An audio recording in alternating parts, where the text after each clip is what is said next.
बिस्मिल्लाहिर्रहमानिर्रहीम। अस्सलाम वालेकुम। आज हम फिज़िक्स क्लास 10 का 2023 का new model question paper solve करेंगे। इससे पहले वाली वीडियो में मैं आपको शॉर्ट क्वेश्चन आंसर सॉल्व करवा चुकी हूँ। अगर आप देखना चाहते हैं तो उसका लिंक आपको डिस्क्रिप्शन में मिल जाएगा। आज मैं आपको सेक्शन सी डिस्क्रिप्टिव आंसर करवाऊंगी। क्वेश्चन नंबर 14 है, what is cathode ray oscilloscope, also describe the basic principles and working with diagram. आपको कैथोड रे ऑसिलोस्कोप को डिस्क्राइब करना है, उसकी वर्किंग भी बतानी है और आपको डायग्राम भी इसकी बनानी है। ये जो क्वेश्चन है ये आपके चैप्टर नंबर 17 से लिया गया है और बुक में पेज नंबर 165 पे ये मौजूद है। जब मैंने इस चैप्टर के क्वेश्चन आंसर्स आपको करवाए थे तो क्वेश्चन नंबर 15 और क्वेश्चन नंबर 16 में मैंने आपको बहुत अच्छी तरह कैथोड रे ऑसिलोस्कोप को डिस्क्राइब किया था। अगर आप इसको ज़्यादा ब्रीफली अच्छी तरह समझना चाहते हैं तो उसके लिए आप मेरी चैप्टर नंबर 17 की वीडियो देख लें। आज मैं आपको जिस तरह इसमें ये क्वेश्चन गिवन है उस तरह से इसका आंसर बनाकर बताऊंगी। जैसे क्वेश्चन आता है उसी तरह हमें आंसर को प्रेजेंट करना होता है। ये मैंने डायग्राम बनाई है इसकी। ये बहुत इजी डायग्राम है, जब आप समझ लेंगे तो आपको बनानी भी बहुत आसान हो जाएगी। थोड़ी सी बुक से डिफरेंट है, उन्होंने यहाँ पे कैथोड और एनोड को जो है डिफरेंट तरह से बनाया है। आप अगर चाहें तो बुक ही बना लीजिएगा, लेकिन ये बहुत ईजी है और इससे कंस्ट्रक्शन पूरी क्लियरली समझ में आ जाती है। लेकिन कैथोड रे ऑसिलोस्कोप को हम शॉर्ट फॉर्म में कहते हैं CRO। कैथोड रे ऑसिलोस्कोप जो है एक इलेक्ट्रॉनिक डिवाइस है और इसको हम यूज़ करते हैं वोल्टेज को मेजर करने के लिए या वेव फॉर्म्स को स्टडी करने के लिए या फिर टाइम के शॉर्ट इंटरवल्स को स्टडी करने के लिए। मेनली अगर हम देखें तो इसके 3 कंपोनेंट्स होते हैं, 3 पार्ट्स होते हैं। सबसे पहला पार्ट देखें यहाँ से यहाँ तक है, इसको कहते हैं इलेक्ट्रॉन गन। जैसा कि हमने अपने पहले सवालात में पढ़ा हुआ है इलेक्ट्रॉन गन की कंस्ट्रक्शन में, तो यहाँ से यहाँ तक ये इलेक्ट्रॉन गन है। इलेक्ट्रॉन गन है जिसके अंदर यहाँ पे एक कैथोड है और कैथोड के अंदर एक टंगस्टन का या फिर किसी भी मेटल का फिलामेंट लगा हुआ है और इस फिलामेंट को जो है लो वोल्टेज के साथ कनेक्ट किया हुआ है। और उसके बाद यहाँ पर जो है एक ग्रिड है, जिस ग्रिड को नेगेटिव टर्मिनल के साथ कनेक्ट किया गया है। उसके बाद यहाँ पे ये जो 2 प्लेट्स हैं ये हैं एनोड। इन एनोड्स को पॉजिटिव टर्मिनल से कनेक्ट किया गया है। ऐसी प्लेट जिनको नेगेटिव टर्मिनल से कनेक्ट करते हैं वो कैथोड कहलाती हैं और जिनको पॉजिटिव से करते हैं वो एनोड कहलाती हैं। तो ये जो प्लेट थी इसको नेगेटिव टर्मिनल से कनेक्ट किया तो ये कैथोड है, और ये जो 2 प्लेट्स हैं इनको पॉजिटिव टर्मिनल से कनेक्ट किया है तो ये एनोड है। और इनको कहते हैं एक्सीलरेटिंग एनोड, क्योंकि ये इलेक्ट्रॉन बीम को एक्सीलरेट करती हैं। तो यहाँ तक जो होती है ये इलेक्ट्रॉन गन होती है। उसके बाद यहाँ से इसका दूसरा पार्ट शुरू होता है। दूसरा पार्ट जो होता है वो कहलाता है डिफ्लेक्शन सिस्टम। डिफ्लेक्शन सिस्टम के अंदर 2 जो होते हैं प्लेट्स के सेट्स होते हैं और हर सेट के अंदर 2 प्लेट्स होती हैं। सबसे पहले जो होता है ये वाई प्लेट्स का सेट होता है। वाई प्लेट्स को जो होता है इस कैथोड रे ट्यूब के अंदर जो है हॉरिजॉन्टली प्लेस करते हैं और इन दोनों प्लेट्स को जो है एक प्लेट को पॉजिटिव टर्मिनल से और एक को नेगेटिव टर्मिनल से कनेक्ट किया जाता है। तो जब इनके अंदर वोल्टेज सप्लाई किया जा रहा होता है तो एक जो होती है प्लेट वो पॉजिटिवली चार्ज हो जाती है और एक नेगेटिवली चार्ज हो जाती है। इस तरह इन दोनों के दरमियान पोटेंशियल डिफरेंस पैदा हो जाता है।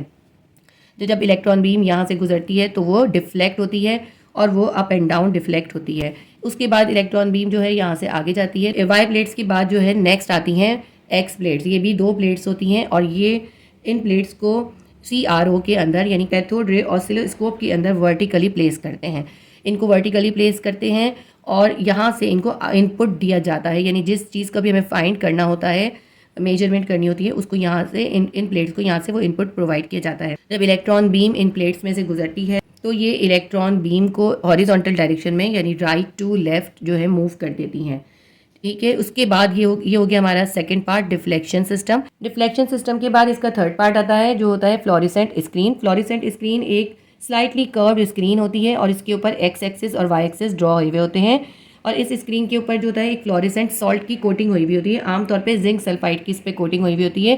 ये एक केमिकल होता है, जब इस पर इलेक्ट्रॉन स्ट्राइक करते हैं तो वहाँ पे ब्राइट स्पॉट छोड़ देते हैं। इसकी जो रीडिंग्स होती हैं वो ग्राफ की शक्ल में आती हैं इस फ्लोरेसेंट स्क्रीन के ऊपर। ये मैंने आपको इसके सारे पार्ट्स पहले डिस्क्राइब कर दिए। इसके बाद मैं आपको इसकी वर्किंग बता देती हूँ।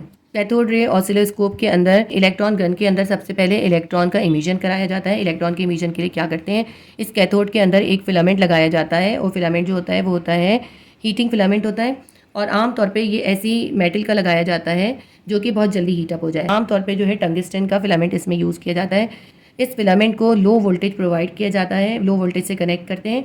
आमतौर पे 0.3 एम्पियर या 6 वोल्ट का करंट इसको प्रोवाइड किया जाता है। जब इसके अंदर करंट फ्लो होता है जिसकी वजह से हीट अप हो जाता है, क्योंकि ये जल्दी हीट अप होता है। जब हीट अप होता है तो इसके अंदर थर्मियोनिक इमिशन स्टार्ट हो जाता है। थर्मियोनिक इमिशन की वजह से इसमें से इलेक्ट्रॉन इमिट होने लगते हैं। जब इलेक्ट्रॉन इमिट होते हैं ये ग्रिड से के जाके टकराते हैं, क्योंकि ग्रिड को जो है नेगेटिव टर्मिनल से कनेक्ट किया होता है, इसके ऊपर नेगेटिव पोटेंशियल होता है और इलेक्ट्रॉन पे भी नेगेटिव चार्ज होता है, तो नेगेटिव से नेगेटिव टकरा के ये इलेक्ट्रॉन को रिपेल कर देता है। इससे होता ये है कि जब बहुत सारे इलेक्ट्रॉन इमिट हो रहे होते हैं ना, तो वो सारे के सारे जो हैं इस फ्लोरेसेंट स्क्रीन तक नहीं पहुंच पाते, वरना बहुत ज़्यादा तादाद में पहुंच जाएंगे तो रीडिंग सही तरह नहीं आएगी। तो इसकी वजह से ये इलेक्ट्रॉन जो है रिपेल हो जाते हैं। उसके आगे ये 2 प्लेट्स लगी होती हैं, इनको पॉजिटिव टर्मिनल से कनेक्ट किया होता है, तो इनके ऊपर पॉजिटिव पोटेंशियल होता है। इनको एक्सेलरेटिंग एनोड कहते हैं। क्योंकि इनके ऊपर पॉजिटिव पोटेंशियल होता है, इसलिए ये नेगेटिव इलेक्ट्रॉन को अपनी तरफ एक्सेलरेट करती हैं, इसलिए इनको एक्सेलरेटिंग एनोड कहते हैं। तो जो स्कैटर्ड इलेक्ट्रॉन थे वो क्या होते हैं, एक बीम की शक्ल में जो है अरेंज होके इसमें से गुजरते हैं। तो ये इसका काम क्या होता है, ये स्कैटर्ड इलेक्ट्रॉन को एक फाइन बीम की शक्ल में अरेंज कर देती है। इसके बाद यहाँ से जो होते हैं इलेक्ट्रॉन जो होते हैं वो स्पीड अप भी हो जाते हैं, क्योंकि वो रिपेल होने की वजह से उनकी स्पीड कम हुई होती है, तो यहाँ से वो स्पीड अप भी हो जाते हैं। स्पीड अप होकर यहाँ से इलेक्ट्रॉन आगे बढ़ते हैं और वाई प्लेट्स को क्योंकि पोटेंशियल प्रोवाइड किया होता है, वाई प्लेट के ऊपर एक पे नेगेटिव पोटेंशियल होता है और एक पे पॉजिटिव पोटेंशियल होता है। तो इलेक्ट्रॉन पे नेगेटिव पोटेंशियल होता है, तो जाके ये सबसे पहले अट्रैक्ट होते हैं पॉजिटिव पोटेंशियल की तरफ, फिर वहाँ से टकरा के नेगेटिव की तरफ आते हैं। इस तरह ये अप एंड डाउन इनके अंदर मूवमेंट होती है। इसलिए हम कहते हैं कि वाई प्लेट जो है इलेक्ट्रॉन बीम को वर्टिकली यानी अप एंड डाउन डिफ्लेक्ट करती है। यहाँ पे जो एक वोल्टेज बनता है वो बनता है saw tooth voltage. Saw tooth voltage को देखें ऐसे ड्रॉ करते हैं इस तरह से, ठीक है। यहाँ पे सॉ टूथ वोल्टेज होता है, क्योंकि देखें इलेक्ट्रॉन पॉजिटिव से टकराएंगे फिर नेगेटिव से टकराएंगे, इस तरह यहाँ पे सॉ टूथ वोल्टेज बन जाता है, ठीक है। उसके बाद यहाँ से इलेक्ट्रॉन बीम निकलती है और आगे जाती है, ये जो है एक्स प्लेट्स में से गुजरती है। यहाँ से जो है सैंपल को ऐड किया जाता है, जिसका भी हमें फाइंड करना होता है उसको यहाँ से ऐड करते हैं। यहाँ पे जो ये प्लेट्स होती हैं ये क्योंकि वर्टिकली लगी होती हैं, ये वर्टिकल प्लेट जो होती हैं इलेक्ट्रॉन बीम को लेफ़्ट टू राइट मूव करवाती हैं। इसके बाद यहाँ से गुजरने के बाद जो है ये इलेक्ट्रॉन बीम फ्लोरेसेंट स्क्रीन से टकराती है। फ्लोरेसेंट स्क्रीन के ऊपर जो भी रीडिंग होती है वो एक्स और वाई एक्सिस पर आती जाती है, और इस तरह ग्राफ की शक्ल में मुख्तलिफ शेप की ग्राफ हो सकते हैं ना, मुख्तलिफ तरह के ग्राफ्स की शक्ल में यहाँ पे इसकी रीडिंग नोट डाउन हो जाती है। तो ये पूरी वर्किंग हो गई। अब मैं आपको लिखवा देती हूँ किस तरह से आपने इसको लिखना है। सबसे पहले आप हेडिंग डालेंगे cathode ray oscilloscope. Cathode ray oscilloscope is an electronic device which can be use to measure voltages, study waves forms and measure short intervals of time. लेकिन जो मैंने आपको सारा समझाया ना वही सब इसमें लिखा हुआ है। कैथोड रे ऑसिलोस्कोप जो है एक इलेक्ट्रॉनिक डिवाइस है और इसको आमतौर पर वोल्टेजेस मेजर करने के लिए या वेव्स फॉर्म की स्टडी के लिए या फिर शॉर्ट टाइम इंटरवल्स को मेजर करने के लिए यूज़ करते हैं। Construction of CRO, it consist of different components. The main components of CRO is cathode ray tube. इसका जो मेन इसके जो है मुख्तलिफ कंपोनेंट्स हैं, सबसे जो इसका मेन कंपोनेंट्स है वो है कैथोड रे ट्यूब, क्योंकि इसी के अंदर तो इलेक्ट्रॉन जो है वो एमिट होंगे। फर्स्ट कंपोनेंट की हम हेडिंग डालेंगे कैथोड रे ट्यूब और electron gun. The cathode ray tube consist of a grid which is connected to negative potential, the anode at positive potential. Cathode ray tube के अंदर जो होता है एक ग्रिड होती है जिसको कनेक्ट करते हैं नेगेटिव पोटेंशियल से, और एक एनोड होता है जिसको पॉजिटिव पोटेंशियल से कनेक्ट करते हैं, एंड अ हीटिंग फिलामेंट, और एक हीटिंग फिलामेंट होता है, और इस हीटिंग फिलामेंट को गर्म करने के लिए जो होता है लो वोल्टेज प्रोवाइड किया जाता है। इस हीटिंग फिलामेंट के लिए ऐसी मेटल को यूज़ करते हैं जो जल्दी हीट अप हो जाती है और जल्दी इलेक्ट्रॉन को इमिट करने लगती है। आमतौर पे इसके अंदर टंगस्टन यूज़ किया जाता है। The function of electron gun is to emit the electron beam. तो इस इलेक्ट्रॉन गन का जो असल फंक्शन होता है वो क्या होता है, इलेक्ट्रॉन बीम को इमिट करना। उसके बाद जो है इस कैथोड रे ट्यूब का सेकेंड पार्ट होता है डिफ्लेक्शन सिस्टम। इसमें मैंने आपको सबसे पहले इसके सारे पार्ट डिस्क्राइब करें, उसके बाद मैंने इसकी वर्किंग डिस्क्राइब करी है। तो सेकंड पार्ट है deflection system. The deflection system consist of X plates and Y plates. Deflection system जो होता है वो 2 तरह की प्लेट्स के सेट से मिलकर बना होता है। एक एक्स प्लेट्स का सेट होता है और एक वाई प्लेट्स का सेट होता है। सबसे पहले वाई प्लेट्स हम लिखेंगे। Y plates are placed horizontally in cathode ray oscilloscope. Cathode ray oscilloscope के अंदर या CRO के अंदर वाई प्लेट्स को हॉरिजॉन्टली प्लेस करते हैं। They cause deflection in vertical direction up and down. ये जो है इलेक्ट्रॉन बीम को वर्टिकल डायरेक्शन में डिफ्लेक्ट करती हैं, यानी अप एंड डाउन मूवमेंट करवाती हैं। उसके बाद लिखेंगे X plates. X plates are placed vertically in CRO। CRO के अंदर एक्स प्लेट्स को वर्टिकली प्लेस करते हैं। They cause deflection in horizontal direction.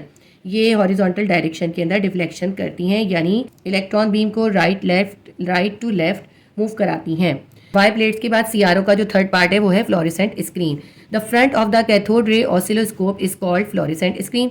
Cathode ray oscilloscope का जो फ्रंट साइड होता है वो कहलाता है fluorescent screen, which is slightly curved about 100 mm multiply by 100 mm size. ये स्लाइटली कर्व्ड होती है और इसका साइज 100 mm टू 100 mm होता है। It is coated with a fluorescent salt such as zinc sulphide. इस फ्लोरेसेंट स्क्रीन के ऊपर जो है एक फ्लोरेसेंट सॉल्ट की कोटिंग हुई होती है। आमतौर पे कौन सा सॉल्ट होता है, वो होता है zinc sulphide.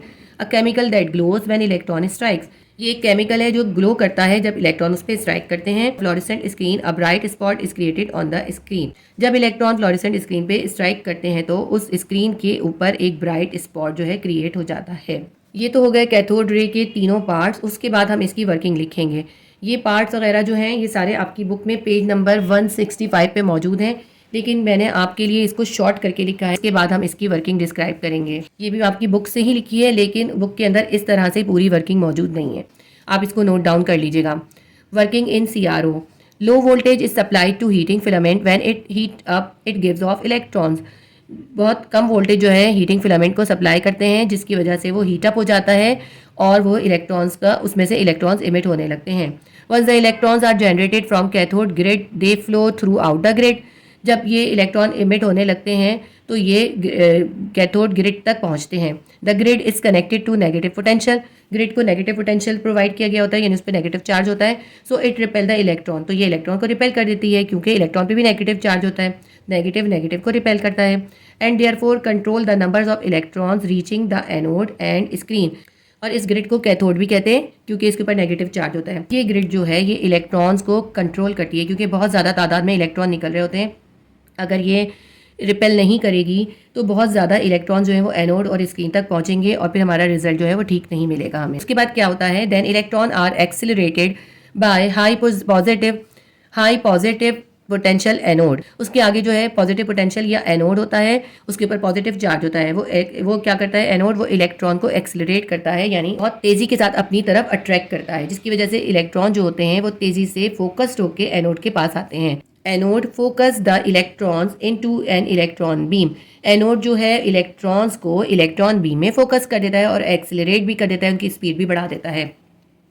The electron beam then passes from Y plates. Y plates are placed horizontally. Y plates को हॉरिजॉन्टली प्लेस करते हैं CRO के अंदर। They cause deflection in electron beam in vertical direction up and down. ये जो है electron beam को up and down यानी वर्टिकल डायरेक्शन में डिफ्लेक्ट करती है। When voltage is applied across them. और ये कब करती है, जिस वक्त इसके अंदर वोल्टेज सप्लाई किया जा रहा होता है, क्योंकि अगर इसके अंदर वोल्टेज नहीं आ रहा होगा तो इसकी प्लेट जो होंगी वो पॉजिटिव और नेगेटिव चार्ज नहीं होंगी। इसकी दोनों प्लेट्स को जो होता है ऑपोजिट चार्ज सप्लाई किया जा रहा होता है, जिसकी वजह से इसकी एक प्लेट पे पॉजिटिव चार्ज होता है, एक पे नेगेटिव चार्ज होता है, जिसकी वजह से जो इलेक्ट्रॉन बीम होती है वो अप एंड डाउन डिफ्लेक्ट होती है। Then electron beam passes through X plates. उसके बाद इलेक्ट्रॉन बीम जो है एक्स प्लेट से गुजरती है, विच आर प्लेस वर्टिकली। ये वर्टिकली प्लेस की जाती हैं CRO में। They deflect electrons in horizontal direction left to right when voltage is applied across them.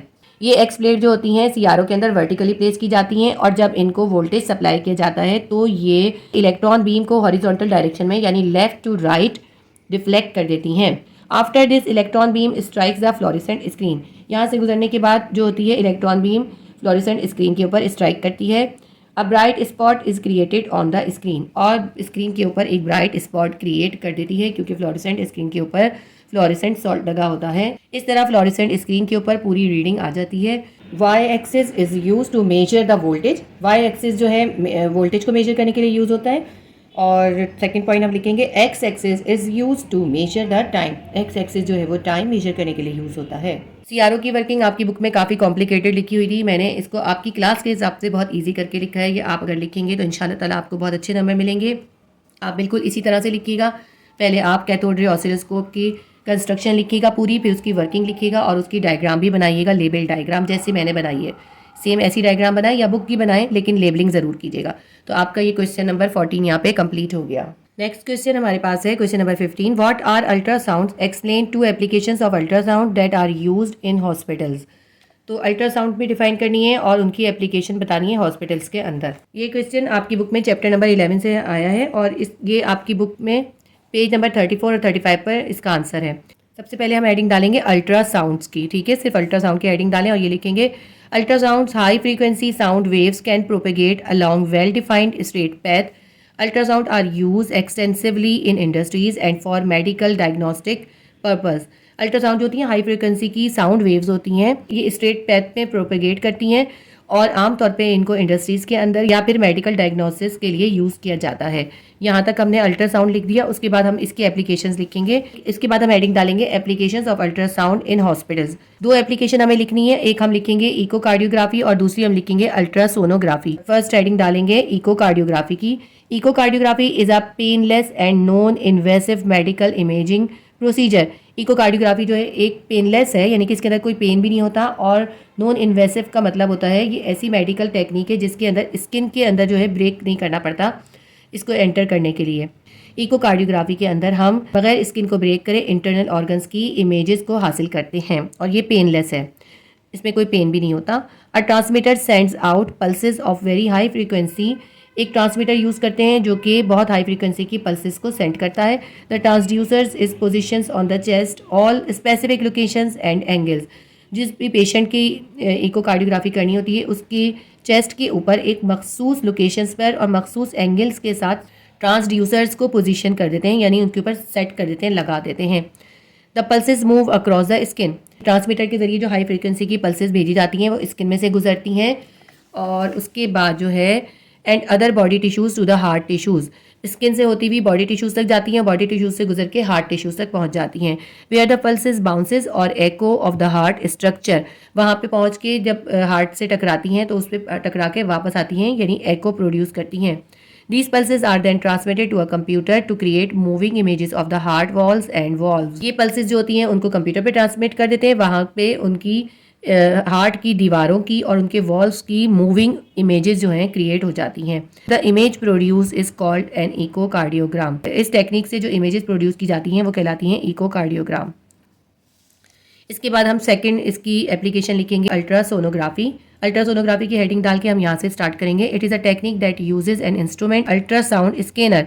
ये वो टेक्निक है जिसके अंदर एक अल्ट्रासाउंड स्कैनर यूज़ करते हैं। This scanner uses high frequency sound waves to obtain images of the internal organs of the human body. ये scanner जो है हाई फ्रीक्वेंसी की साउंड वेव्स के जरिए इंटरनल ह्यूमन बॉडी के इंटरनल ऑर्गन्स के इमेजेस हासिल करता है। And to examine the foetus during pregnancy, और प्रेगनेंसी के दौरान में जो बेबी होता है या फीटस होता है उसकी ग्रोथ भी इसके जरिए एग्जामिन की जाती है। यहाँ तक लिखने के बाद हम यहाँ से लिखेंगे in this technique the sound wave penetrate the body and hit a boundary between tissues. इस टेक्निक को कैसे करते हैं? इस टेक्निक के अंदर साउंड वेव्स को बॉडी के अंदर पेनिट्रेट करते हैं, वो बॉडी के अंदर पेनिट्रेट करती हैं और टिश्यूज के अंदर भी जाती हैं। And hit a boundary between tissues between fluid and soft tissues. तो फ्लूइड और सॉफ्ट टिश्यूज के दरमियान जो एक बाउंड्री होती है उसको हिट करती हैं। बोन एंड सॉफ्ट टिश्यूज, और बोन और सॉफ्ट टिश्यूज की बाउंड्री को भी हिट करती हैं। And get reflected from an area where their tissues density change. और जहाँ पे भी जिस एरिया में उन टिश्यूज की डेंसिटी चेंज हो रही होती है वहाँ से ये रिफ्लेक्ट हो जाती हैं। The instrument calculate the distance from the probe to the tissue और organ boundaries using the speed of sound in tissue and the time of the return of each echo. तो ऐसा एरिया जिसमें density change हो रही होती है वहाँ से जब ये टकरा कर वापस आती हैं तो उस एरिया से टकरा कर वापस आने में जितना टाइम लगता है वो इंस्ट्रूमेंट उस टाइम को कैलकुलेट कर लेता है। उस एको के ज़रिए उसका डिस्टेंस फाइंड कर लेता है कि कौन से टिश्यूज़ में कितने डिस्टेंस पर जो है प्रॉब्लम है। These pulses are then converted into electrical signals. ये पल्सेस जो है उनको इलेक्ट्रिकल सिग्नल में कन्वर्ट करते हैं, use to create 2 dimensional images of the organ. और उन इलेक्ट्रिकल सिग्नल्स के ज़रिए उस इंटरनल ऑर्गन के 2 डायमेंशनल इमेजेस जो हैं हासिल कर लिए जाते हैं स्क्रीन के ऊपर। तो यहाँ तक जो है आपका क्वेश्चन नंबर 15 कंप्लीट हो गया। देखिए ये 6 नंबर के क्वेश्चन है, 6 नंबर के क्वेश्चन में इतना लिखें तो अभी काफ़ी होगा, लेकिन हेडिंग्स होनी ज़रूरी हैं। अल्ट्रासाउंड की हेडिंग डालें और इसकी दोनों एप्लीकेशंस की हेडिंग भी अलग अलग डालें, और हो सके तो इसके बीच में भी आप हेडिंग डाल दें, यहाँ वर्किंग लिख दें। ठीक है, क्वेश्चन नंबर 15 आपका कंप्लीट हो गया। क्वेश्चन नंबर 16 है describe the construction and working of projector with the help of रे डायग्राम। तो आपको इसमें प्रोजेक्टर की वर्किंग भी बतानी है, कंस्ट्रक्शन भी बतानी है और रे डायग्राम भी इसकी बनानी है। ये जो क्वेश्चन है ये आपकी बुक में चैप्टर नंबर 13 से लिया गया है और पेज नंबर 73 और 74 पे इसका आंसर है। मैं अभी आपको इसकी रे डायग्राम बनाना भी सिखाऊंगी, पहले मैं आपको इसकी वर्किंग और कंस्ट्रक्शन लिखवा देती हूँ। प्रोजेक्टर आमतौर पर किसी भी बड़ी स्क्रीन के ऊपर फिल्म्स वगैरह को दिखाने के लिए यूज़ होता है, जैसे सिनेमा वगैरह में भी होता है। तो प्रोजेक्टर के अंदर जो होता है सबसे पहले तो यहाँ पे एक कॉनकेव मिरर यूज़ होता है, और कॉनकेव मिरर के बाद यहाँ पे एक लैंप लगा होता है या लाइट करने के लिए, रोशनी करने के लिए कोई चीज़ होती है जिससे लाइट रिफ्लेक्ट हो। और यहाँ से लाइट रिफ्लेक्ट होती है। और इसके बाद जो है ये इस लैम्प के बाद यहाँ पे एक पेयर होता है कॉन्वेक्स लेंस का। इन कॉन्वेक्स लेंस का जो पेयर है इसको ये जो है ना 2 कॉन्वेक्स लेंस होते हैं, ठीक है। एक पेयर ऑफ कॉन्वेक्स लेंस होता है, इसको कंडेंसर लेंस कहते हैं। इस कंडेंसर लेंस के बाद यहाँ पे फिल्म लगाई जाती है, जिस फिल्म को प्रोजेक्ट करना होता है, प्रोजेक्टर पे बड़ा करके शो करना होता है, उसको यहाँ लगाते हैं। और उसके बाद जो है एक प्रोजेक्शन लेंस होता है, ये भी एक कॉन्वेक्स लेंस होता है, दोनों ही कॉन्वेक्स लेंस होते हैं, ठीक है। ये पेयर की शक्ल में होता है, इसको कंडेंसर लेंस कहते हैं। और ये जो एक सिंगल होता है इसको प्रोजेक्शन लेंस कहते हैं, ये भी कॉन्वेक्स लेंस होता है। इसमें से जब लाइट की रेज पास होती हैं तो यहाँ पे स्क्रीन के ऊपर बड़े बड़े इमेजेस बन जाते हैं। अब हम इसको पढ़ लेते हैं। सबसे पहले हम कंस्ट्रक्शन ऑफ प्रोजेक्टर की हेडिंग डालेंगे, उसके बाद हम लिखेंगे a projector uses a convex lens as a projection lens. ये जो प्रोजेक्टर है इसके अंदर एक कॉन्वेक्स लेंस होता है जो कि प्रोजेक्शन लेंस के तौर पे यूज़ होता है। ये जो है ना ये वाला है प्रोजेक्शन लेंस, बड़ा वाला। And pair of condenser lens to produce a large inverted and real images on the screen. और उसके बाद जो है एक पेयर ऑफ कंडेंसर लेंस का यूज़ होता है, ये भी होते कॉन्वेक्स लेंस ही हैं। और ये क्या काम करते हैं, ये प्रोड्यूस करते हैं लार्ज इन्वर्टेड और रियल इमेज। इसके अंदर जो इमेज बनती है ना यहाँ पे प्रोजेक्टर में, वो बनती है उल्टी, इन्वर्टेड होती है, रियल होती है क्योंकि स्क्रीन पे आ रही होती है, और लार्ज होती है, इन्वर्टेड होती है और रियल होती है। इसके बाद हम वर्किंग की हेडिंग डालेंगे और यहाँ से लिखेंगे in the projector an object or a film is position between f and 2f from the projection lens. जिस फिल्म को हमें बड़ा करके दिखाना होता है उस फिल्म को इस प्रोजेक्शन लेंस के f और 2f के बीच में लगा देते हैं। A concave mirror is use to reflect the light from the lamp on to a pair of condenser lens.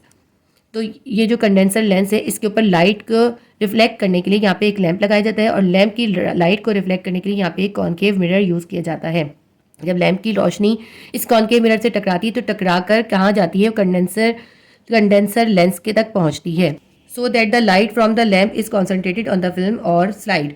जिसकी इस कॉन्केव मिरर की वजह से ये जो लैम्प की लाइट है ये जो है कॉन्सेंट्रेट हो जाती है इस फिल्म या इस स्लाइड के ऊपर, illuminating it evenly and directing it through the film object to the projection lens। इसकी वजह से क्या होता है, वो फिल्म या वो जो ऑब्जेक्ट है जिसको प्रोजेक्टर पे शो करना है वो इल्यूमिनेट हो जाती है, यानी रोशन हो जाती है, बहुत अच्छे से क्लियर नजर आती है। The images form on the screen is inverted, real and magnified. Screen पे जो इमेज बनता है वो इन्वर्टेड होता है, उल्टा होता है, रियल होता है एंड मैग्नीफाइड और बड़ा होता है, बहुत बड़ा इमेज आता है। As the image form is inverted must turn the film upside down to maintain an upright picture on the screen. अब देखिए ये इन्वर्टेड यानी उल्टा इमेज बन रहा है स्क्रीन पर। अगर कोई हम फिल्म देख रहे हैं वो स्क्रीन पे उल्टी नजर आएगी तो सब कुछ उल्टा नजर आएगा ना इन्वर्टेड इमेजेस की वजह से। तो इसको इन्वर्टेड इमेजेस को सीधा करने के लिए क्या करते हैं, इसमें जो फिल्म लगाई जाती है ना उसको उल्टा लगाते हैं, ठीक है। सीधा लगाने के बजाय फिल्म को जब उल्टा लगाते हैं, जब उसके उल्टे इमेजेस बनते हैं तो स्क्रीन के ऊपर सीधे नजर आते हैं, ठीक है। यही लिखा हुआ है इसमें, as the images form is inverted, क्योंकि इमेज जो बनते हैं वो इन्वर्टेड होते हैं। Must turn the film upside down to maintain an upright picture on the screen. Screen के ऊपर पिक्चर को सीधा रखने के लिए फिल्म को उल्टा लगाया जाता है। Move the lens from the screen to obtain a large image. और इमेज को लार्ज हासिल करने के लिए उस लेंस को जो है आगे पीछे मूव करते हैं। The lens is move forward और backward to get a sharp picture on the screen.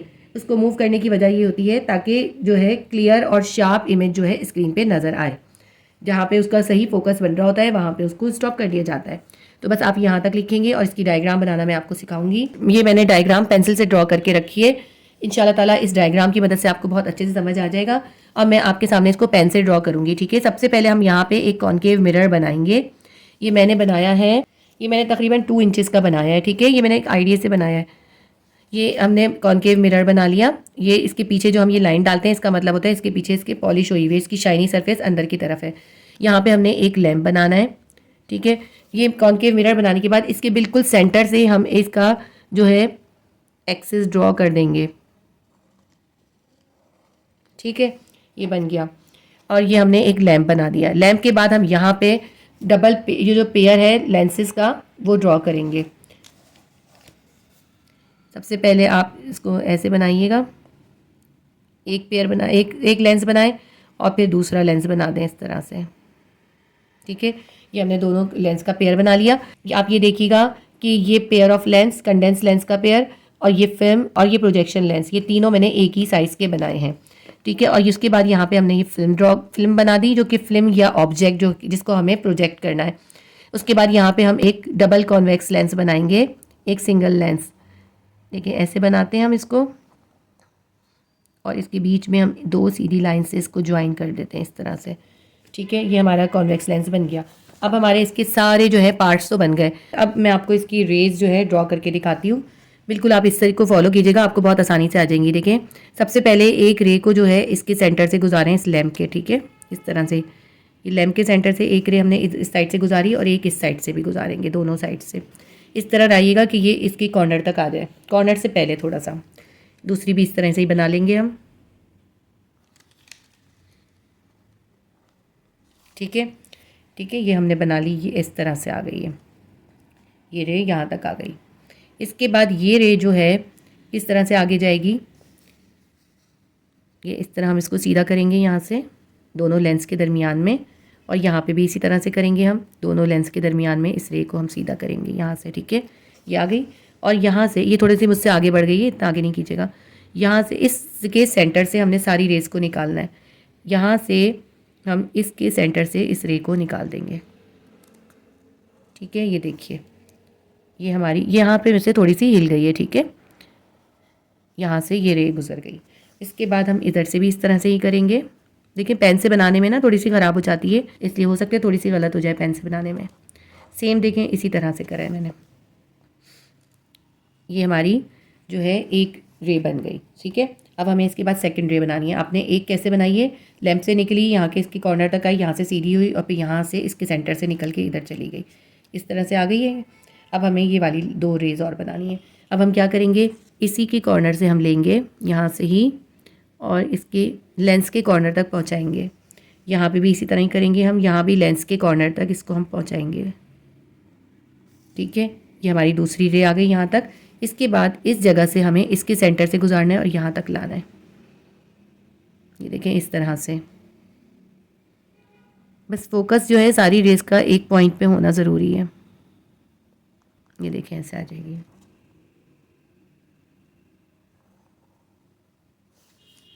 थोड़ा सा मुझसे देखें पेन से ख़राब हो गया है, आप जब पेंसिल से बनाएंगे तो मिटा भी सकते हैं आप।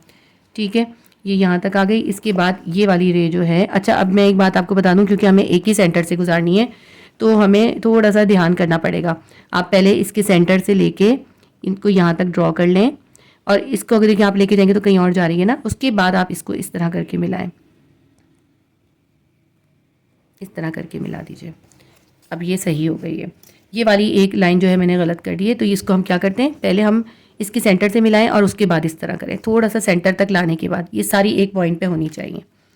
ठीक है, एक यहाँ पे रे थोड़ी सी पेन की वजह से ख़राब हो गई है, इसको मिटाकर ठीक नहीं कर सकती, आप इसको ठीक से बनाइएगा। ये एक ही पॉइंट पे कन्वर्ज होनी चाहिए। यहाँ पे ये एक रे हमारी थोड़ी डिस्प्लेस हो गई है, और इसको हम सही कैसे कर सकते हैं, बहुत आसानी से सही कर सकते हैं। ये रे हम यहाँ इस डॉट तक लेकर आएँ और फिर यहाँ से इसको मिला दें। ठीक है, पूरी एक साथ बनाने की कोशिश नहीं कीजिएगा, उसमें गलत हो जाएगी। आप इस पॉइंट तक लाएँ, उसके बाद आगे करें। यहाँ पे ये सब देखें एक इक्वल स्पेस से आ गई हैं। और ये जो है यहाँ पे जो है सबसे इम्पॉर्टेंट चीज़ है वो है क्या है, प्रोजेक्टर। तो आप यहाँ पर लिखिए, ये क्या है हमारा, ये है प्रोजेक्टर या फिर स्क्रीन। ठीक है, स्क्रीन भी कह सकते हैं। और ये क्या है हमारा, ये प्रोजेक्शन लेंस है, ये कॉनकेव मिरर है। ठीक है, लेबलिंग बहुत ज़रूरी है। और ये लैंप है हमारा, ये कंडेंसर लेंस है, और ये जो बीच में है ये हमारी स्लाइड या फिर फिल्म है। ठीक है, ये हमारी पूरी डायग्राम बन गई। आप इसको जब बनाएंगे तो सही बनाइएगा। उम्मीद करती हूँ आपके लिए हेल्पफुल रहा होगा, क्योंकि बुक में ये डायग्राम बिल्कुल भी क्लियर नज़र नहीं आ रही थी। मैंने आपके लिए इसको क्लियर करके बनाया है।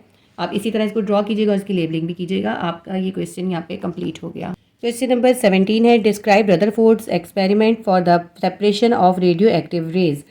रेडियो एक्टिव रेज को जो रदरफोर्ड ने एक्सपेरिमेंट के ज़रिए सेपरेट किया था, वो हमें एक्सपेरिमेंट बताना है।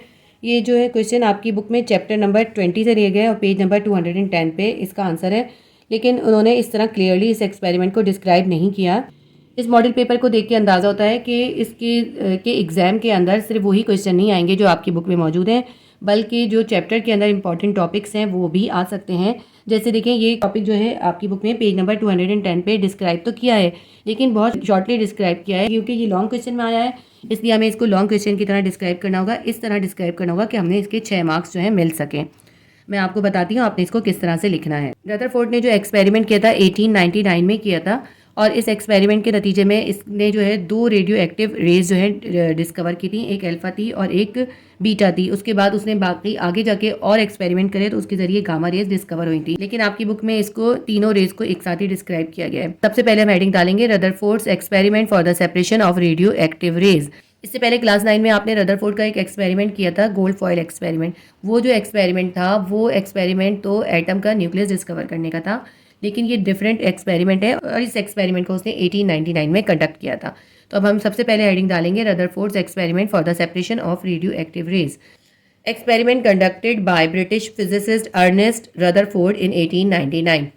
1899 में ब्रिटिश फिजिसिस्ट था अर्नेस्ट रदरफोर्ड, उसने ये एक्सपेरिमेंट कंडक्ट किया था। Showed that radioactive substances emit more than one kind of radiation. इस एक्सपेरिमेंट के जरिए उसने ये साबित करा कि जो रेडियो एक्टिव सब्सटेंसेज होते हैं उनके अंदर से जो रेडिएशंस हो रही होती हैं, जो रेडिएशंस इमिट हो रही होती हैं, वो एक किस्म की रेडिएशन नहीं होती है बल्कि कई किस्म की रेडिएशंस होती हैं। रदरफोर्ड के एक्सपेरिमेंट को पहले मैं आपको इस डायग्राम से समझाऊंगी कि किस तरह से उसने ये जो है एक्सपेरिमेंट कंडक्ट करा था।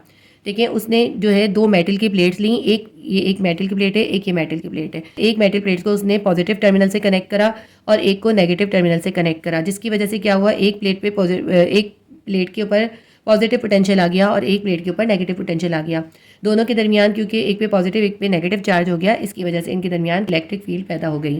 फिर उसने एक रेडियो एक्टिव सब्सटेंस ली या यूरेनियम लिया, यूरेनियम भी एक रेडियो एक्टिव सब्सटेंस है। तो उसने एक रेडियो एक्टिव सब्सटेंस को, ये सैंपल को एक लेड बॉक्स के अंदर रख के इस इलेक्ट्रिक फील्ड के अंदर रख दिया। इलेक्ट्रिक फील्ड के अंदर रखने के बाद ये ऑब्जर्व किया गया कि इसमें से जो रेडिएशंस निकल रही थी वो मुख्तलिफ डायरेक्शंस के अंदर डिफ्लेक्ट हो गई। कुछ रेडिएशंस जो थी वो नेगेटिव प्लेट की तरफ चली गई, कुछ रेडिएशन सीधी चली गई और वो डिफ्लेक्ट नहीं हुई, और कुछ रेडिएशंस जो थी वो पॉजिटिव प्लेट की तरफ डिफ्लेक्ट हो गई। इससे ये पता चला कि जो रेडिएशन जो है नेगेटिव प्लेट की तरफ गई हैं उनके ऊपर पॉजिटिव चार्ज है और उनका नाम रखा गया अल्फा पार्टिकल। तो ये जो अल्फा रेज थी ये नेगेटिव प्लेट की तरफ इसलिए गई क्योंकि इनके ऊपर पॉजिटिव चार्ज था, और जो रेडिएशन सीधी गई डिफ्लेक्ट नहीं हुई तो उनके ऊपर कोई चार्ज नहीं था, उनका नाम रखा गया गामा रेज। ठीक है, ये है गामा रेज। जो रेडिएशन जो है पॉजिटिव प्लेट की तरफ गई उनका नाम रखा गया बीटा रेज, और उनको इसलिए पॉजिटिव प्लेट की तरफ गई क्योंकि उनके ऊपर नेगेटिव चार्ज था। क्योंकि बीटा के ऊपर नेगेटिव चार्ज था इसलिए वो पॉजिटिव प्लेट की तरफ गई, अल्फा के ऊपर पॉजिटिव चार्ज था वो नेगेटिव प्लेट की तरफ गई। क्योंकि गामा रेज के ऊपर कोई चार्ज नहीं है इसलिए उन्होंने कोई डिफ्लेक्शन शो नहीं करा, ना ही वो नेगेटिव प्लेट की तरफ गई और ना ही पॉजिटिव प्लेट की तरफ, बल्कि वो स्ट्रेट पैथ पे गई। ठीक है, ये डायग्राम आपने इसी तरह से बनानी है और इस तरह इसकी लेबलिंग भी करनी है, और आपने बताना है कि इसमें क्या चीज़ है। ये रेडियो एक्टिव सब्सटेंस है, ये लेड का बॉक्स है या फिर कोई भी मेटल की आपके फॉइल है, और ये हमारी नेगेटिव प्लेट है, ये पॉजिटिव प्लेट है। ठीक है, और यहाँ पे अल्फा रेज आएंगी, यहाँ गामा रेज और ये बीटा रेज। आप इस तरह ये डायग्राम बना के इसको शो कर दीजिएगा। डायग्राम से मैंने आपको समझा दिया, अब मैं आपको बताती हूँ इसको आप लिखेंगे कैसे। एक्सपेरिमेंट की हेडिंग डालेंगे, हम लिखेंगे a sample of radio active source uranium was placed between 2 opposite charge metal plates. कोई भी रेडियो एक्टिव सब्सटेंस का सैंपल जो है, मोस्टली इसमें यूरेनियम यूज़ होता है, वो रखा गया दो ऐसी मेटल प्लेट्स के दरमियान जो कि ऑपोजिटली चार्ज थी। एक पे पॉजिटिव चार्ज था, एक पे नेगेटिव चार्ज था। Placing a metal foil on the top of the uranium या रेडियो एक्टिव सोर्स। जो भी रेडियो एक्टिव का सैंपल हमने रखा है उसके ऊपर मेटल का फॉइल जो है, उसके टॉप के ऊपर मेटल का फॉइल प्लेस कर दिया। Rutherford showed that radioactive substances emit more than one kind of radiation. Rutherford ने ये दिखाया कि रेडियो एक्टिव सब्सटेंस जो है वो एक से ज़्यादा इकसाम की रेडिएशंस इमिट कर रही हैं। दिस रिजल्ट डिस्क्राइब दैट, ये रिजल्ट हमें बताता है कि इसमें से 3 किस्म के पार्टिकल्स जो हैं या 3 किस्म की रेज जो हैं वो डिफ्लेक्ट होंगी। सबसे पहली हेडिंग हम डालेंगे alpha particle. Alpha rays deflected towards negatively charge metal plate. Alpha rays जो होंगी वो मेटल की नेगेटिवली चार्ज प्लेट की तरफ डिफ्लेक्ट होंगी। सो दे कंटेन पॉजिटिव चार्ज, इसका मतलब है कि उनके ऊपर पॉजिटिव चार्ज है। दे आर हीलियम न्यूक्लियस, वो हीलियम के न्यूक्लियस हैं, कंप्राइजिंग 2 प्रोटॉन्स एंड 2 न्यूट्रॉन्स। उनके अंदर 2 प्रोटॉन्स होंगे और 2 न्यूट्रॉन्स होंगे विद अ चार्ज ऑफ +2, और उनके ऊपर जो है +2 का चार्ज होगा। They have most significant ionisation power than B particle. इनकी आयोनाइजेशन पावर जो होगी वो बी पार्टिकल या बीटा पार्टिकल से ज़्यादा होगी। आयोनाइजेशन पावर जो होती है अल्फा पार्टिकल की वो सबसे ज़्यादा होती है। इसके बाद हम बीटा पार्टिकल या बीटा रेज की हेडिंग डालेंगे। Beta raise reflected towards the positively charge metal plate. Beta raise जो है वो पॉजिटिवली चार्ज मेटल प्लेट की तरफ डिफ्लेक्ट होंगी। Thus they have negative charge, इसका मतलब है कि उनके ऊपर नेगेटिव चार्ज है। Beta radiation is a Streamlit of high energy electron. Beta radiation जो है वो असल में हाई एनर्जी के इलेक्ट्रॉन्स हैं, क्योंकि उन पे नेगेटिव चार्ज है ना। Beta have less ionisation power than alpha rays. Beta की जो आयनाइजेशन पावर है वो अल्फा से कम होती है। उसके बाद हम डालेंगे गामा पार्टिकल्स या gamma rays. Gamma rays are not deflected by the field, thus carry no electric charge. Gamma rays जो है इलेक्ट्रिक फील्ड के अंदर डिफ्लेक्ट नहीं हो रही, इसका मतलब है उनके पास कोई चार्ज नहीं है।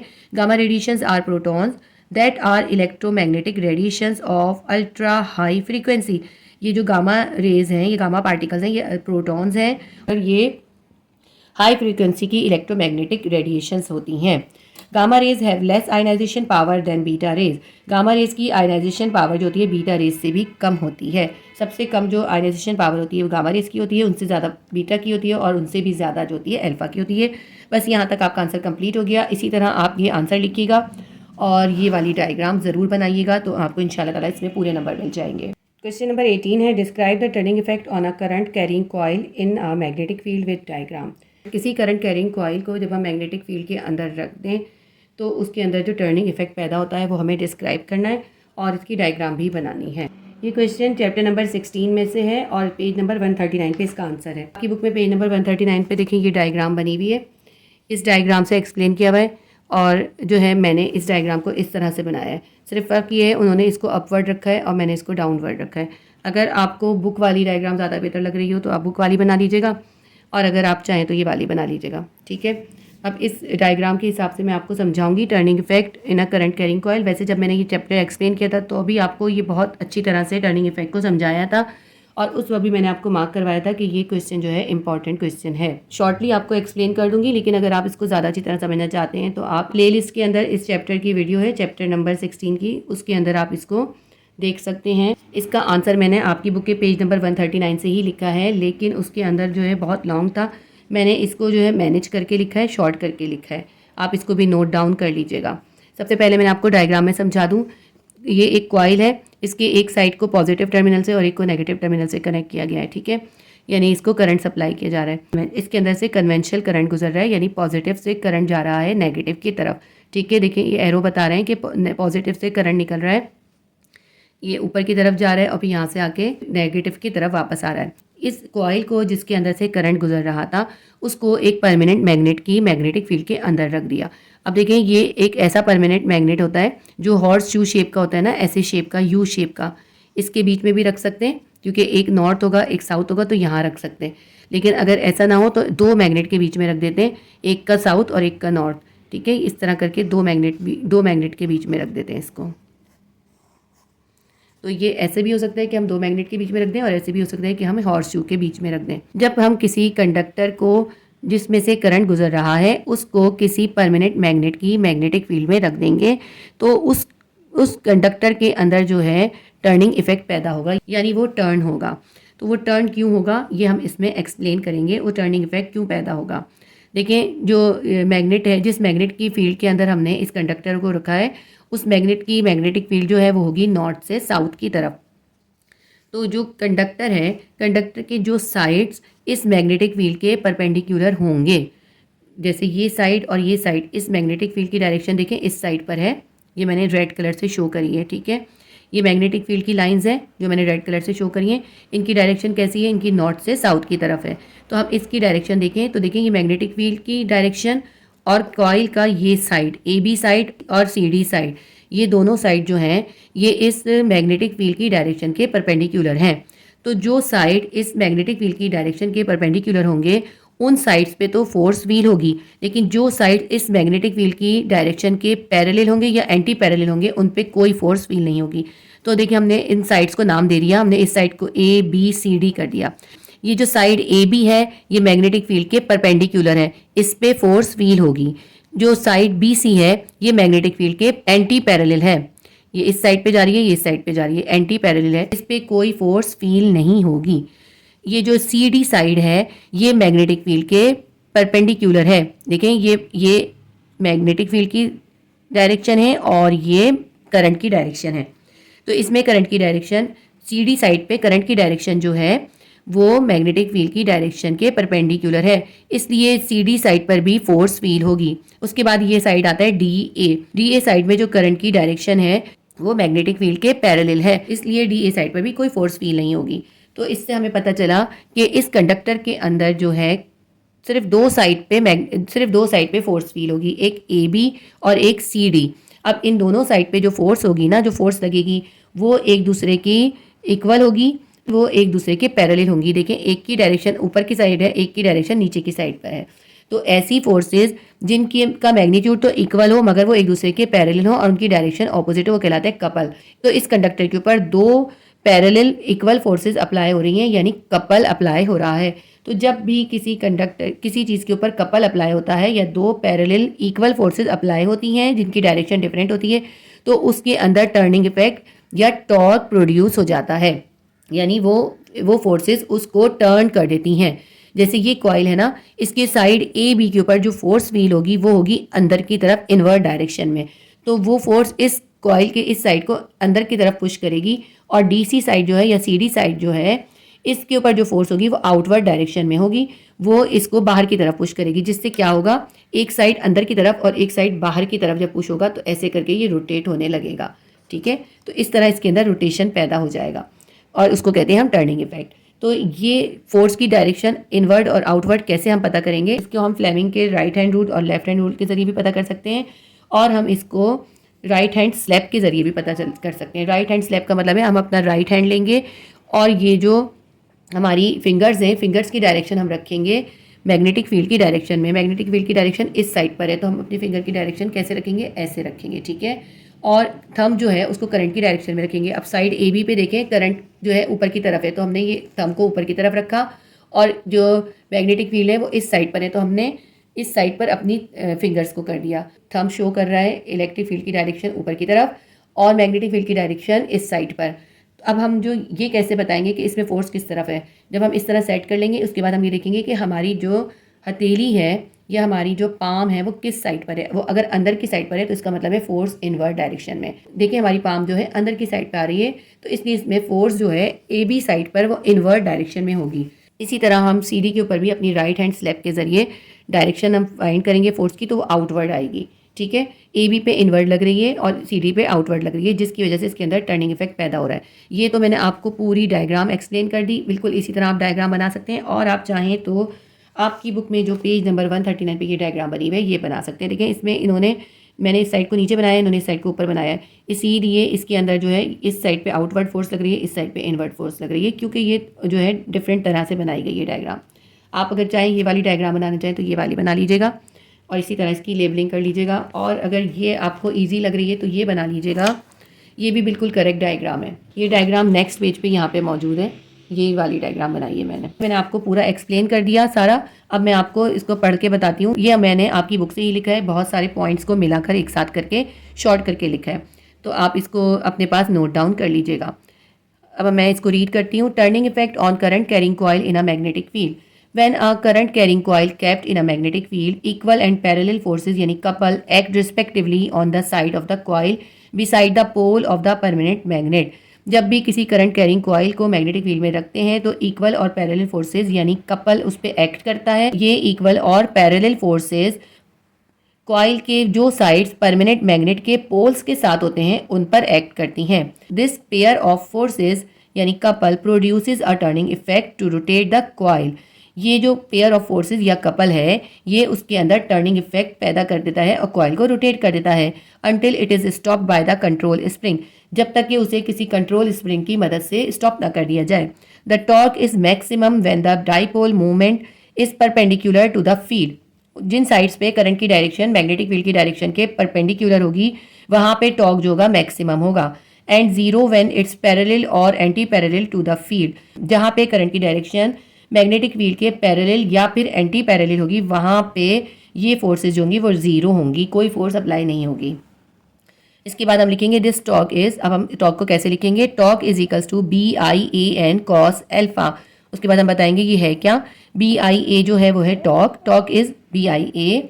N जो है number of turns of coil, इस कॉइल के अंदर जितने नंबर ऑफ टर्न्स होंगे वो हम N से जाहिर करते हैं, अगर एक होता है तो एक लिखते हैं। उसके बाद ये cos अल्फा क्या है, cos alpha is the angle between plane of coil and field B। Field B और कॉइल की जो साइड है उसके दरमियान जो एंगल है वो कहलाता है cos अल्फा। इसलिए हम टॉर्क को कैसे लिखते हैं, torque is equals to BIAN cos alpha. तो यहाँ पे आपका सवाल जो है कंप्लीट हो गया। क्वेश्चन नंबर 19 है, what is an electric power? Derive and explain power dissipation in R resistor. Derive P is equals to V square upon R. Electric power को आपको डिफाइन करना है और पावर डिसिपेशन को भी डिफाइन करना है। उसके अलावा पावर डिसिपेशन की डेरिवेशन भी ड्राइव करनी है और हमें पावर डिसिपेशन की derivation P is equals to V square upon R derive करनी है। ये क्वेश्चन जो है आपकी बुक के चैप्टर नंबर 15 से लिया गया है और इसका आंसर पेज नंबर 118 और 119 पर है। सबसे पहले हम इलेक्ट्रिक पावर की हेडिंग डालेंगे और उसकी डेफिनेशन लिखेंगे। यहाँ से स्टार्ट करेंगे। The rate at which the work is being done in an electrical circuit is called an electric power. किसी भी इलेक्ट्रिकल सर्किट के अंदर जो वर्क डन का रेट होता है वो उसकी पावर कहलाता है। यहाँ तक आप पावर की डेफिनेशन लिखेंगे, इसमें साथ ही ऐड करेंगे P is equals to W upon T। ठीक है, ये पावर किसके बराबर होती है? Work done divided by time. Work done को हम टाइम से डिवाइड करते हैं। यहाँ तक आपने इलेक्ट्रिक पावर की डेफिनेशन लिख दी। इलेक्ट्रिक पावर की डेफिनेशन एक और भी लिखी हुई, ये भी इसमें ऐड कर लें, the rate of the transfer of energy. तो आपने यहाँ से यहाँ तक इसको लिख लिया। ये इलेक्ट्रिक पावर की डेफिनेशन आ गई। उसके बाद आप हेडिंग डालेंगे पावर डिसिपेशन। पावर डिसिपेशन की हेडिंग डाल के आप वैन से लेके यहाँ डिसिपेशन तक लिखेंगे। ठीक है, यहाँ डिसिपेशन तक। अब मैं आपको बताती हूँ पावर डिसिपेशन क्या चीज़ है। When a current flows through a resistor electrical energy converted into heat energy.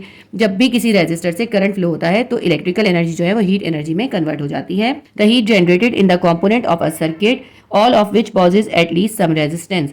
Circuit के अंदर वो तमाम कॉम्पोनेंट जिनके अंदर कम से कम भी रेजिस्टेंस होती है उनमें हीट जनरेट होती है। Is dissipated into the air around the components. और जो हीट जनरेट होती है वो उन कॉम्पोनेंट्स के इर्द गिर्द एयर के अंदर डिसिपेट हो जाती है। डिसिपेट मतलब मुंतशिर हो जाती है, निकल जाती है।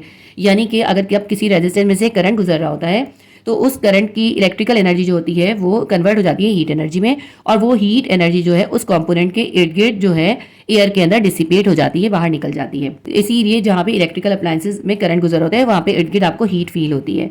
उसके बाद हम लिखेंगे the rate at which the heat is dissipated is called power dissipation. जिस रेट के साथ ये हीट डिसिपेट होती है वो कहलाती है पावर डिसिपेशन। तो आपने यहाँ पे पावर डिसिपेशन की हेडिंग डाली और वैन से लेके यहाँ तक पावर डिसिपेशन तक लिख दिया। तो ये हमारी दोनों हेडिंग्स आ गई, एक इलेक्ट्रिक पावर की हेडिंग आ गई और उसके बाद पावर डिसिपेशन की आ गई। उसके बाद हम पावर डिसिपेशन के बारे में आगे यहाँ से लिखेंगे नेक्स्ट पेज से।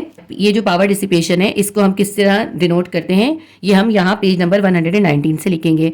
It is denoted by P and measured in units of what's. ये जो है इसको हम P से डिनोट करते हैं और इसका जो यूनिट है वो है वॉट। इस डिसिपेशन की पावर को तीन मुख्तलिफ इक्वेशन से जाहिर करते हैं। पहली क्या है? पहली है P is equals to I V, second है P is equals to I square R और थर्ड है P is equals to V square upon R. अब आपके जो ये क्वेश्चन है उसमें इन्होंने हमसे पावर की ये जो थर्ड वाली है, पावर डिसिपेशन की जो थर्ड वाली इक्वेशन है, ये हमें ड्राइव करने को कहा है। हमें कहा है आप ड्राइव करें P is equals to V square upon R. लेकिन हम जो है सबसे पहले P is equals to I V derive करेंगे, उसके बाद V square upon R derive करेंगे। मैं आपको दिखाती हूँ किस तरह से आपने इसको ड्राइव करना है। ये इक्वेशन आपकी बुक में तो उन्होंने ड्राइव करके नहीं दिखाई, लेकिन हमें क्वेश्चन में दी है इसलिए हमें ये ड्राइव करनी पड़ेगी। सबसे पहले हमने क्वेश्चन लिख लेते हैं, derive P is equals to V square upon R. हमने ड्राइव इसकी पावर की ये वाली इक्वेशन ड्राइव करनी है। सबसे पहले हम लिखेंगे P is the power when work done W is time T। हमने अभी ये पढ़ा था ना, पावर की डेफिनेशन हमने पढ़ी थी। पावर जो होती है वो किसके बराबर होती है? जो किसी भी मखसूस टाइम के अंदर जितना वर्क डन होता है वो इस इलेक्ट्रिकल सर्किट की पावर होती है। तो हम लिखेंगे P is equals to W upon T। ये हम कर देंगे इक्वेशन अपनी 1। ये हमारी हो जाएगी इक्वेशन 1। उसके बाद हम लिखेंगे, हमें पता है कि V is equals to W upon Q के बराबर होता है। W को हम यहाँ अकेला कर दें और Q को इधर ले जाएं तो W will be equals to V into Q हो जाएगा। देखें Q यहाँ डिवाइड हो रहा था ना, V के पास जाके मल्टीप्लाई हो गया तो W किसके बराबर आ गया? W is equals to V into Q। अब ये हमारे पास W की वैल्यू आ गई। इस W की वैल्यू को इस इक्वेशन 1 में W की जगह पे पुट कर देंगे। हम लिखेंगे put the value of W in equation 1। हमने इस W की जगह पे क्या पुट करना है? हमने इस W की जगह पे V इंटू Q पुट करना है। तो हमने लिखा P is equals to W की जगह हमने लिखा V into Q upon T। ठीक है, W की जगह V इंटू Q लिखा और अपॉन T लिख दिया। नेक्स्ट स्टेप में हमने V को अकेला कर दिया और Q अपॉन T साइड में लिख दिया। ठीक है, देखिए ये जो है ना, इसको हम इस तरह भी लिख सकते हैं। हमने V को साइड में लिख दिया और Q अपॉन T इस तरह लिख दिया। तो ये हमारी इक्वेशन नंबर 2 बन गई। हमारी इक्वेशन नंबर 2 बन गई P is equals to V multiply by Q upon T। अब हमें पता है Q अपॉन T किसके बराबर होता है? Q अपॉन T बराबर होता है I के। तो अब हम यहाँ पे Q अपॉन T की जगह I सब्स्टिट्यूट कर देंगे। हम लिखेंगे put I is equals to Q upon T in equation 2। इस इक्वेशन 2 में हमने Q अपॉन T की जगह पे क्या लिख देना है? I लिख देना है। हमने लिख दिया तो हमारे पास इक्वेशन नंबर 3 बन गई और इक्वेशन नंबर 3 हमारी बन गई P is equals to V into I या V मल्टीप्लाई बाय I। तो अब ये देखें हमारे पास ये पावर की फर्स्ट इक्वेशन आ गई, जो हमने अभी बुक के अंदर देखी ना, 3 इक्वेशन थी, तो यहाँ तक हम लाएंगे, उसके बाद हम जो है उसकी सेकंड और थर्ड इक्वेशन ड्राइव कर सकते हैं। इस डेरिवेशन के हिसाब से हम इसको इक्वेशन नंबर 3 कहेंगे, तो हमने इसका नाम दे दिया, ये हमारी इक्वेशन नंबर 3 बन गई है। अकॉर्डिंग टू ओम्स लॉ के हिसाब से क्या होता है, V किसके बराबर होता है, V is equals to I R. V बराबर होता है करंट मल्टीप्लाई बाय आर के, या यूं कह लें I किसके बराबर हो जाएगा, ओम्स लॉ के हिसाब से करंट बराबर होता है V अपॉन आर के। तो हमने क्योंकि ये V square upon R derive करनी है, तो हम क्या करेंगे, according to Ohm's law I is equals to V upon R, तो I की जगह हम क्या सब्स्टिट्यूट कर देंगे, V अपॉन आर। तो हमने यही करा, put I is equals to V upon R in equation 3। इस इक्वेशन 3 के अंदर हमने I की जगह V अपॉन आर सब्स्टिट्यूट कर दिया। हमारे पास इस इक्वेशन में देखें P is equals to V into I है, I की जगह V अपॉन आर लिख दें, क्या बन जाएगा, V अपॉन आर। जब हमने इक्वेशन नंबर 3 के अंदर I is equals to V upon R substitute कर दिया, तो हमारे पास आ गया P is equals to V multiply by V upon R. ये करंट की जगह हमने V अपॉन आर लिख दिया है, ठीक है। तो अब इसको हमने V को V से मल्टीप्लाई करा, हमारे पास क्या आ गया, P is equals to V square upon R. देखिए हमें यही चीज़ ड्राइव करनी थी, हमने इसको ड्राइव कर लिया, ठीक है, ये हमारी इक्वेशन ड्राइव हो गई। लेकिन ऐसा भी हो सकता है कि वो हमें इसकी ये वाली इक्वेशन ड्राइव करने को कहें, तो आप पूरा ये मेथड इसी तरह करेंगे, और उसके बाद जो ये हमने किया था V is equals to I R, तो हम इक्वेशन नंबर 3 में V की जगह पे आई आर सब्स्टिट्यूट कर देंगे, तो हमारे पास क्या आ जाएगा, P is equals to V I की जगह पे हो जाएगा आई आर आई। तो जब आई को स्क्वायर कर देंगे, I P is equals to I square R हो जाएगा। ये मैंने पेंसिल से इसलिए करा है क्योंकि हमें ये ड्राइव करने के लिए नहीं बोला था, इस क्वेश्चन में हमें ये ड्राइव करने के लिए बोला था। अगर ये ड्राइव करने को बोलेंगे तो आप ये वाला पार्ट स्किप कर दीजिएगा और ये वाला पार्ट कर लीजिएगा। अगर हमें ये वाली इक्वेशन ड्राइव करने को कहेंगे तो हम पूरी स्टार्ट से लेके यहाँ तक करेंगे, ये वाला पार्ट नहीं करेंगे। लेकिन अगर हमें ये वाली इक्वेशन ड्राइव करने को कहेंगे, यानी P is equals to I square R, तो हम ये पूरा ऊपर से यहाँ तक करेंगे, थर्ड तक, और थर्ड के बाद हम इसका ये वाला पोर्शन कर देंगे। तो जो आपके मॉडल पेपर के हिसाब से आपकी इक्वेशन जो है यहाँ पे खत्म हो जाएगी, आपको ये पोर्शन नहीं करना। इसके साथ ही हमारा मॉडल पेपर जो है कंप्लीट हो गया। इंशाल्लाह ताला मैं दूसरे सब्जेक्ट के मॉडल पेपर्स भी आपको बहुत जल्द करवा दूंगी। Please do like, share and subscribe my channel. अल्लाह हाफिज़।